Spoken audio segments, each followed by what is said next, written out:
Pedro e João estavam se dirigindo ao templo para a oração das 3 horas da tarde.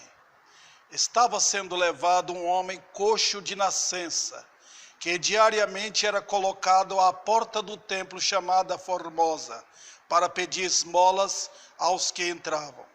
Quando ele viu Pedro e João, que iam entrar no templo, pediu que lhe dessem uma esmola.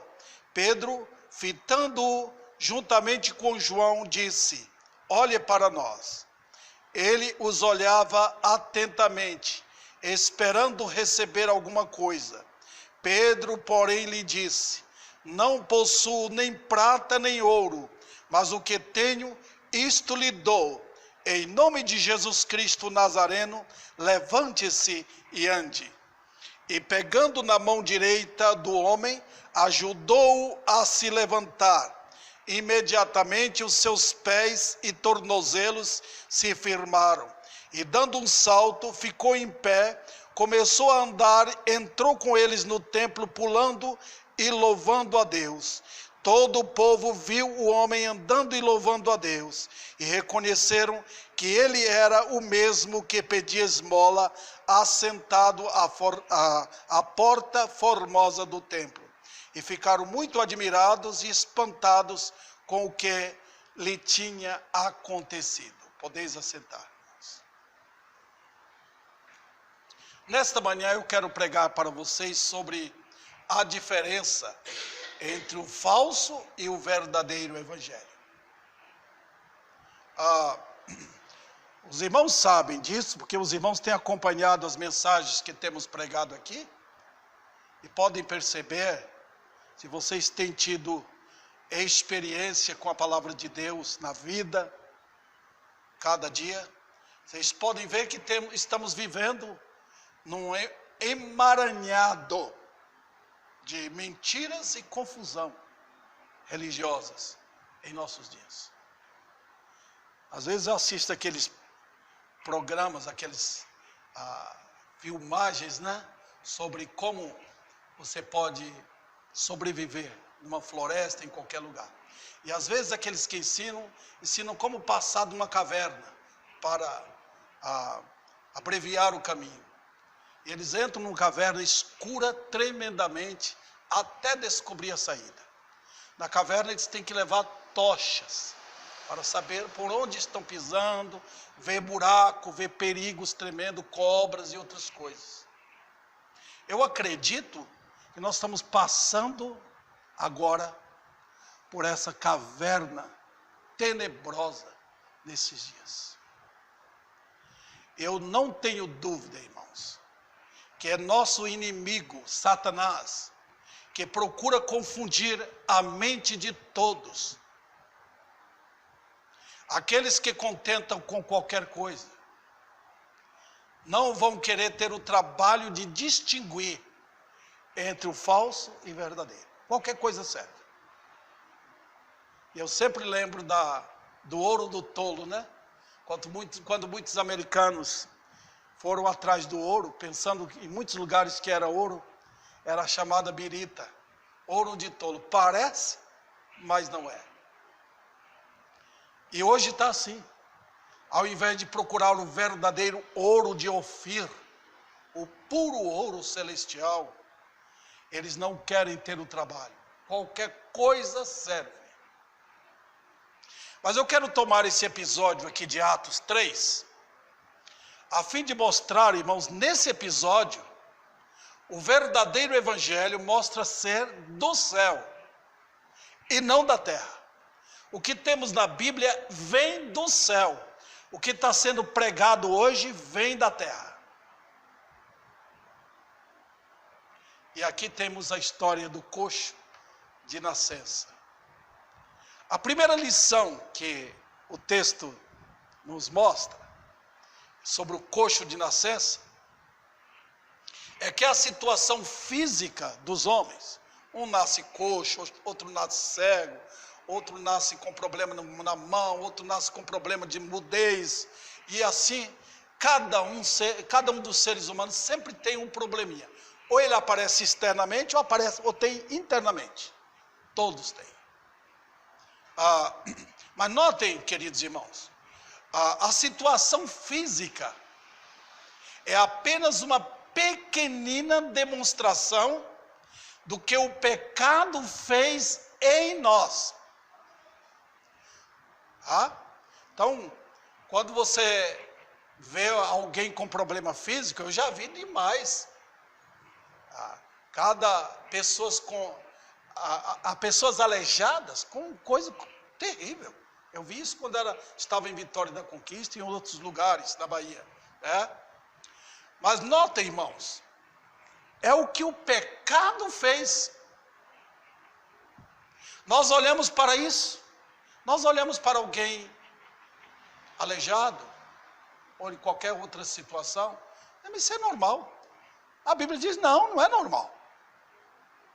Não foi isso que Deus fez. Isso é resultado do pecado. Não é o resultado meu, Deus está por assim dizendo. E os irmãos podem perceber também que as curas feitas pelo Senhor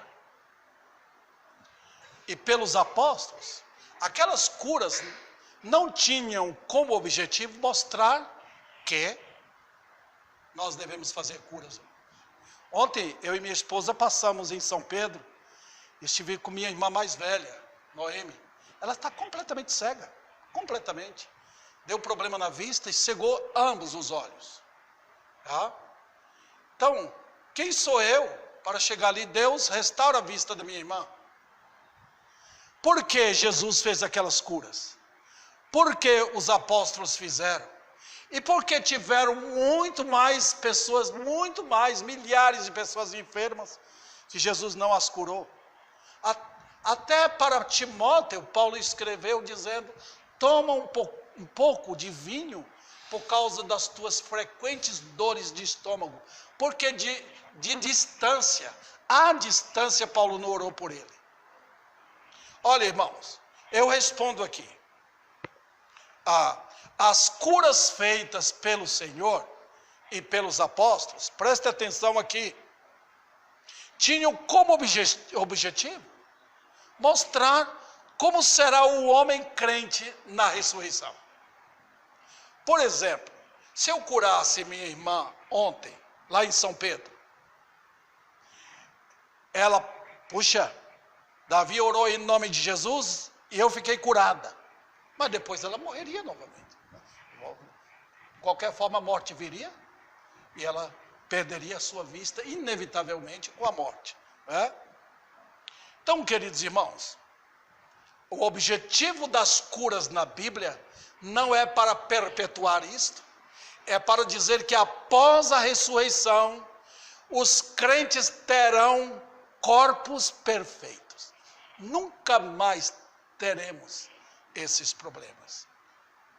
Onde foi que o pecado nos deixou? Tiremos, irmãos, os olhos do aspecto físico. Vamos considerar o aspecto físico, mas olhando aquilo como um símbolo ou de uma miragem espiritual. Vamos lá. Primeiro, o pecado nos deixou paralisados, sem poder nos mover para Deus. Esse é o mais trágico efeito do pecado. O homem é morto.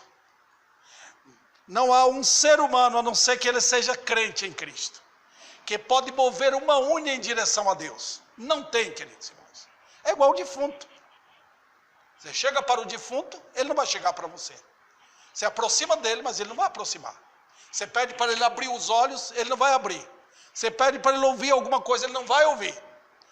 O homem em relação a Deus é completamente morto.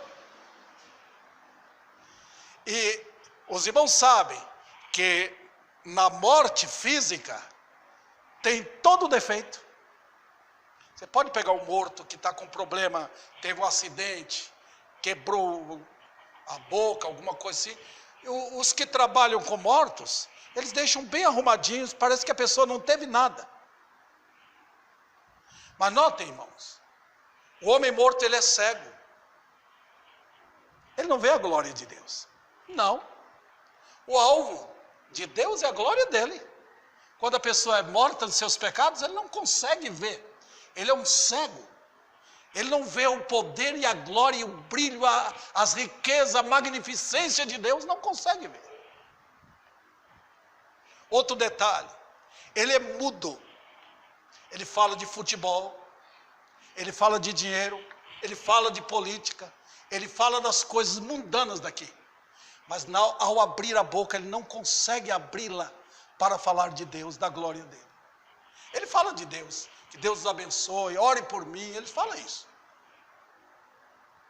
Então os irmãos podem perceber, em resumo, que um defunto tem em si todo defeito físico, todo. Ele não anda, não fala, não mexe as mãos, não serve, nada funciona no morto. Então o homem é morto em relação a Deus. Mas vamos voltar ao texto. Olha, o mundo tem consigo seus meios para resolver os problemas do homem. Tem. O mundo tem como resolver o problema de quem tem problema com droga, por exemplo, com álcool, vamos dizer assim, um aleijado, eles arrumam um meio de ter uma cadeira, levam de alguma forma. O mundo preocupa-se para manter as coisas como estão. O mundo pode dar esmolas, mas aquilo só serve para mitigar a fome e fazer permanecer nessa vil condição.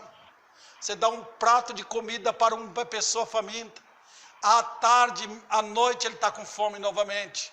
O mundo quer resolver esses problemas num instante, depois tudo volta. O mundo é assim, vive do momento. Mas percebe uma coisa, quando aquele esmolé pediu para Pedro e João alguma coisa, Pedro disse o quê? Não tenho prata nem ouro. O mundo pode dar esmolas, mas só por um instante. O Deus do Evangelho, entretanto, ele não se interessa em resolver o problema do mundo com essas coisas. Não. Não é dando uma esmola aqui. Não é dando dinheiro aqui. Não é dando casa. Jesus não veio para isso. Essa é a principal mensagem de nossos dias, irmãos. Eu quero ter alguma coisa. É sinal de que você é abençoado. As igrejas, até batistas hoje, o sinal de que você é abençoado se você tem dinheiro. Se você está abastado, então Deus está te abençoando. Isso vamos dizer assim, é uma entrada disfarçada da prosperidade dentro das igrejas. Mas nota o que Deus diz. Que adianta o homem ganhar o mundo e perder a alma? A ocupação de Deus não é com o aspecto físico. Não é consertar uma mão defeituosa, um pé com defeito. Não é arrumar um coxo para ele ficar em pé e pular. Não.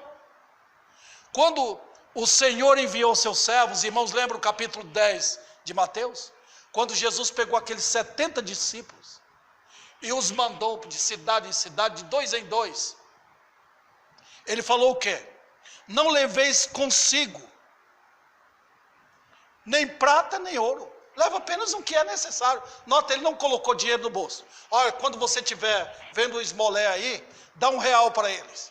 Dá outro alguma coisa. Não. Ele não fez isso. E os discípulos sempre foram desprovidos dessas coisas que passam. Mas notem o que Pedro diz aqui. Observe, irmãos. Versículo 5.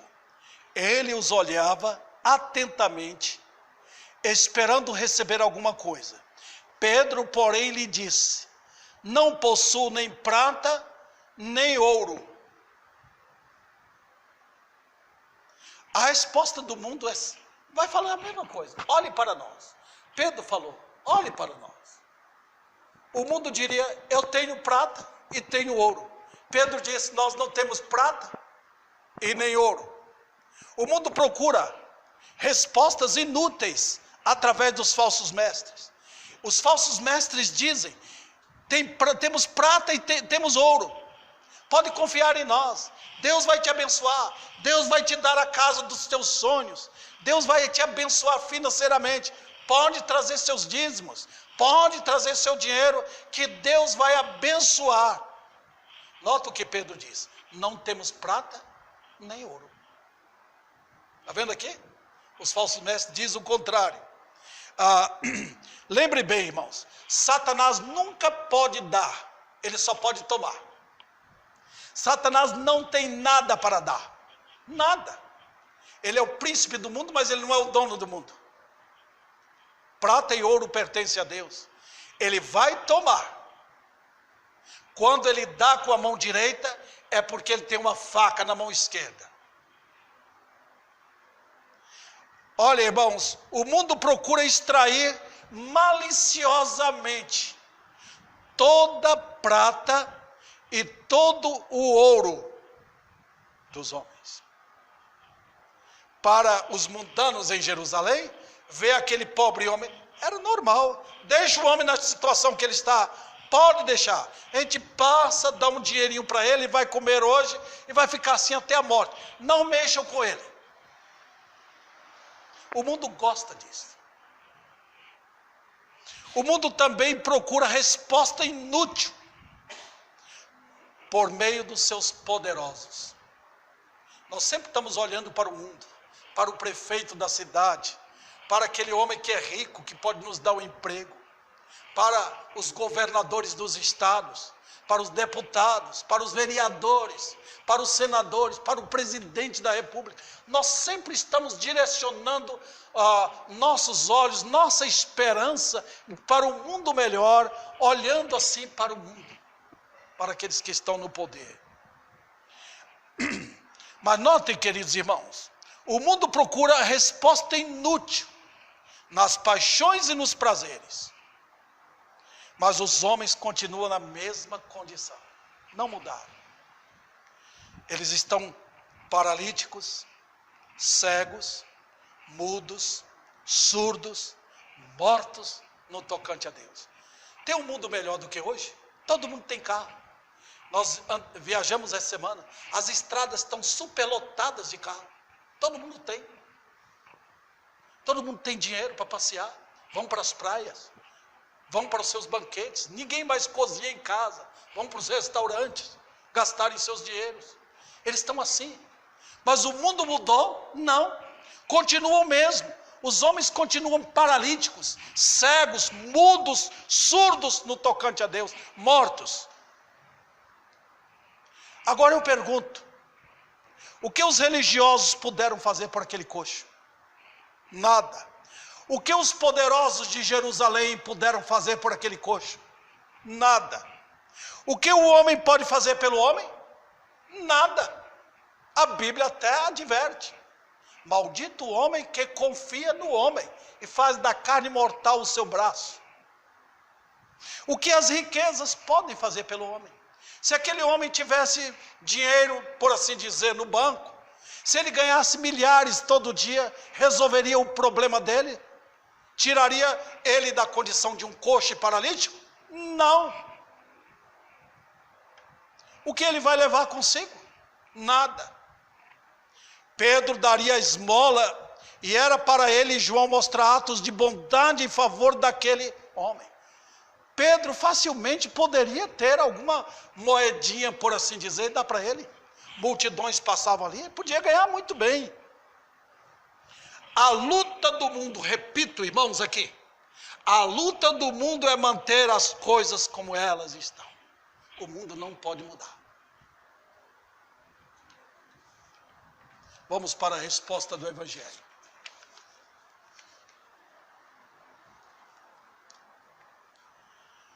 A resposta que faz o mundo zombar dos servos do Senhor. O que é que Pedro falou? Não tenho prata nem ouro. Olha a resposta dos servos de Deus. Não tenho prata nem ouro. O mundo poderia rir. Nós não temos dinheiro. Nós não temos cesta básica. Nós não temos casa para dar. Os homens estão querendo isso hoje. Eles entram nas igrejas procurando a oração da bênção. Eles vão dizer, aquele pastor é um homem abençoado. Por quê? Tem alguma coisa para dar. Eles sempre estão olhando com aqueles olhos faiscantes de desejos materiais. Mas notem, irmãos, Judas procurou prata e ouro? Procurou. Mas ao achar, quando ele pôs as mãos naquelas 30 moedas de prata, para ele ficar rico, ele foi empurrado pelo peso da riqueza em direção ao abismo. Quanto mais peso mundano tiver, mais fácil escorregar para o abismo. O Evangelho busca resposta em milagres e não nas promessas sociais desta vida. O Evangelho busca resposta no Deus único que opera maravilhas, não em programas sociais.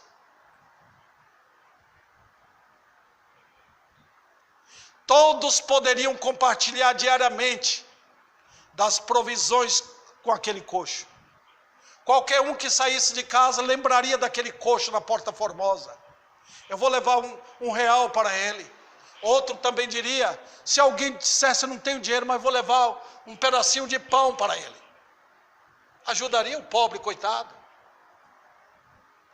Então, todos poderiam manter o pobre homem assim até a sua morte. Mantenhamos assim, depois depositemo-lo no túmulo, na cova. O mundo sente pena, mas nada pode fazer no que tange aos resultados do pecado. Eis aí, meus irmãos, os homens nas drogas, nos vícios, nas maldades, nas mentiras. O mundo tenta mudar a situação, tenta erguer e trazer tosca alegria aos que sofrem aqui. Pouco tempo atrás, eu soube até de crentes indo nos hospitais, vestidos de palhaço, para alegrar pessoas que estavam com câncer. O mundo faz isso, mas não pode fazer nada com respeito à situação eterna das almas. O Evangelho não tem resposta em pobres homens. Nós não olhamos para o dinheiro dos homens. Não estamos mirando essas coisas, queridos irmãos. Pedro e João não têm prata e nem ouro. Falsos pregadores fazem promessas com bens terrenos porque querem as almas presas a eles. O Evangelho não diz, toma uma decisão. Não. Os falsos mestres, falsos pastores, têm a mensagem mundana para os homens. A poderosa mensagem transformadora, entretanto, diz o quê? Olha o texto. Em nome de Jesus Cristo, versículo 6, digo, o Nazareno, levante-se e ande. Você diria, isso é melhor do que prata e ouro? É, infinitamente melhor. Sabe por quê? Está aqui o nome do Senhor que foi rejeitado em Jerusalém. A população toda matou Jesus, levou-o à cruz, ignorou aquele que fizera milagres entre eles. Milhares de milagres ele fez. Mas aqui estão dois homens, em pé, olhando para um pobre homem coxo, e dizendo, em nome de Jesus. Não falou em nome de Pedro, nem falou em nome da religião cristã, que nasceu ali em Jerusalém. Em nome de Jesus o Nazareno, foi para assombrar aquele povo. Era para mostrar que Jesus vive, que Jesus não veio dar prata e ouro, ele veio resolver problemas eternos. Então, queridos irmãos, o que temos aqui? É o poder que está no nome do Senhor.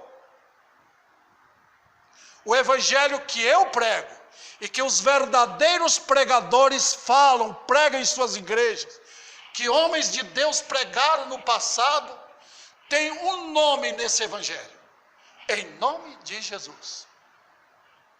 Nós pregamos em nome dele. Nós não temos argumentos bonitos, nós não temos uma mensagem sofisticada, nós não temos cultura nenhuma para apresentar. Nós temos aqui, em nome de Jesus, levante-se e ande. Esta é a mensagem autorizada que Deus dá aos seus servos. Foi dada a mim, foi dada a todos que ele chamou para pregar. Esta mensagem única, simples, muito simples. Não tem verniz passado nessa mensagem. Não tem brilho de cultura humana nela. Levante-se e ande. Pronto. Não houve ali uma reunião de apóstolos para explicar como resolver o problema daquele coxo? Não. Não vamos arrumar uma casinha para ele ficar melhor? Não. Ele ficaria na Porta Formosa até a morte dele. Só iria para casa à tardezinha, na hora de dormir. Seria levado. Mas, irmãos queridos, na ordem do Senhor, o que temos? Notem bem, eu estou lidando com almas, e não com pernas desconjuntadas, nem com mãos atrofiadas, de maneira nenhuma. Nós estamos lidando com o Evangelho. Quando o Evangelho ordena, o que ocorre? Primeiro, homens são libertos dos poderes das trevas. Quando pregamos o Evangelho, no dia do poder de Deus, no dia quando Deus ordenar, no dia quando Deus operar maravilhas, no dia que Jesus quiser chegar em sua compaixão, homens e mulheres são tiradas dessas penumbras do diabo, que nós estamos vendo aqui no Brasil e em Ribeirão Preto. Tirados das trevas, de tanta mentira que tem. Foi isso que Paulo falou para a igreja em Colossos. Ele vos libertou do império das trevas, da região da mentira, e nos transportou para o reino do Filho do seu amor. Essa mensagem que temos. Segundo lugar, homens são tirados da cegueira espiritual. Foi assim que aconteceu com aquele cego de nascença. Eu era cego, mas agora eu vejo. Ele não tinha nenhum argumento teológico. Ele diz: a prova que está aqui. Antes eu não via as coisas, agora eu estou vendo. Antes eu era um idólatra, agora não. Antes eu era um mentiroso, antes eu andava atrás dessas coisas. Mas agora eu vejo. Homens também são erguidos do pecado para servir ao Senhor. Antes eram servos do diabo, servos do pecado, servos do dinheiro, servos da ganância. Agora não, são servos do Senhor. Foi assim que os crentes de Tessalônica fizeram. Quando eles perceberam que Jesus havia lhes salvado, eles pegaram os ídolos deles, jogaram fora, desprezaram os ídolos. Com que objetivo? Para servir ao Deus vivo e verdadeiro. Olha o que acontece quando o Evangelho diz: levante-se e ande. Homens são tirados da perversidade para andar em temor. Milhares de homens e mulheres estão vivendo em perversidade, praticando maldades contra o seu próximo. Homens desprezando suas esposas, filhos, mulheres abandonando seus companheiros no casamento. Por quê? Perversidade. Quando Deus fala, levante-se e ande, eles levantam, deixam os seus pecados e vão servir ao Senhor. Homens também são tirados da idolatria. Lembra Deus falando com Abraão em Gênesis 12? Ele tirou de um completo ambiente de idolatria na Mesopotâmia. Abraão foi tirado de lá para obedecer a Deus e andar com Deus. Homens são arrancados também da condenação eterna. São tirados da condenação merecida do inferno, a fim de entrarem no céu, Que poder do evangelho! Esse evangelho de hoje faz isso? Não! O evangelho bíblico é simples. Levante-se antes. Pare de ser levado para o castigo eterno. Satanás conduz e empurra as almas para o abismo. Mas quando homens se levantam no poder do evangelho, eles passam a andar, trilhar o caminho estreito, rumo ao lar celestial. Eles sabem para onde vão, andem com perseverança, andam com firmeza rumo ao céu. E agora eu pergunto, a mensagem nossa mudou? Não.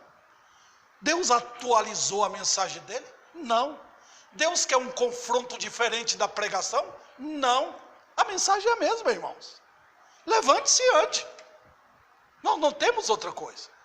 Eu estou vendo milhares de pessoas falando, tem Jesus, fiz uma decisão, mas nunca foram levantados. Continuam deitados, continuam como coxos, não querem andar para o céu, não querem andar com os santos de Deus, não querem viver em oração, querem andar erroneamente no caminho largo rumo ao céu, rumo ao inferno, digo. Olha, irmãos, você pergunta, pastor, quando isso vai acontecer? Quando o Senhor operar maravilhas. Quando o Senhor manda, podemos ir. Quando o Senhor não manda, não vai. Nós estamos orando pelo dia do poder de Deus. É o dia do poder dele, e não o dia do meu poder. Eu posso encher uma igreja? Posso. Arrumo meios mundanos. Coloca carne que os leões vêm.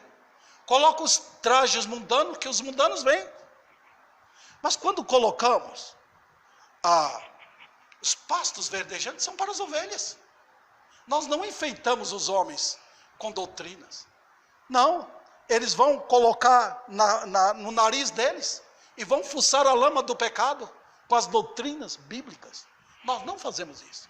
Nós damos pão para o faminto espiritual. Alimentamos, damos água para quem tem sede. É o dia do poder de Deus e não o dia do meu poder.